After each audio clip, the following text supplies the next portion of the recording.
نشہ چھوڑنے سے خوشیاں ملتی ہیں تو وہ والدین کو ملتی ہیں. مریض کو نشہ چھوڑنے سے خالی خوشیاں نہیں ملتی، اگرچہ نشہ چھوڑنے سے فوری طور پر کافی فوائد حاصل ہونے لگتے ہیں، لیکن اصل فائدہ تب حاصل ہوتا ہے جب سوبرائٹی آتی ہے. سوبرائٹی، سوبر ہونا.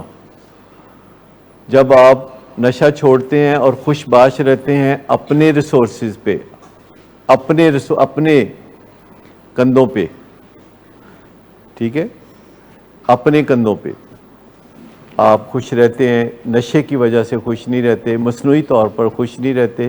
اور یہ سوبرائٹی آتی ہے تو ہوتا ہے. اور سوبرائٹی اگلی سٹیج ہے. ایبسٹیننس پہلی سٹیج ہے، نشہ چھوڑ دینا یہ پہلی سٹیج ہے. اگلی سٹیج ہے کہ پھر سوبرائٹی آتی ہے. اور وہ یہ نہیں ہوتا کہ ایک دم آ جاتی ہے، اس کو کچھ وقت لگتا ہے، پھر وہ آتی جاتی رہتی ہے، پھر آپ سے مل کے تو چلی جاتی ہے سوبرائٹی، واپس پھر ایبسٹیننس آ جاتی ہے، پھر مزری آتی ہے، پھر بیچ میں مزری جاتی ہے، پھر آپ کے اچھے دن آتے ہیں. تو اس کے لیے تیار ہونا ضروری ہے.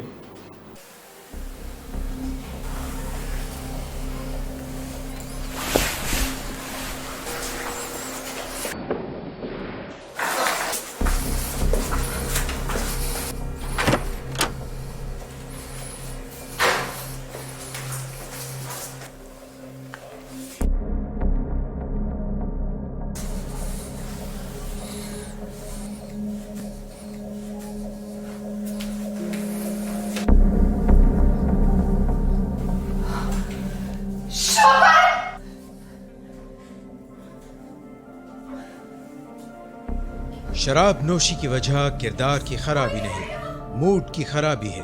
شراب نوشی کبھی بھی نشے کی بیماری میں بدل سکتی ہے. نشے کی بیماری ہر سٹیج پر قابل علاج ہے. مدد حاصل کیجیے کیونکہ وہ ایسا نہیں کرے گا. ولنگ ویز سے مدد حاصل کیجیے، کہیں سے بھی مدد حاصل کیجیے، لیکن فوری مدد حاصل کیجیے. جس معجزے کے انتظار میں آپ نے بہت دیر کر دی، اب وہ دستک دے رہا ہے. مدد حاصل کیجیے، مدد حاصل کیجیے، مدد حاصل کیجیے.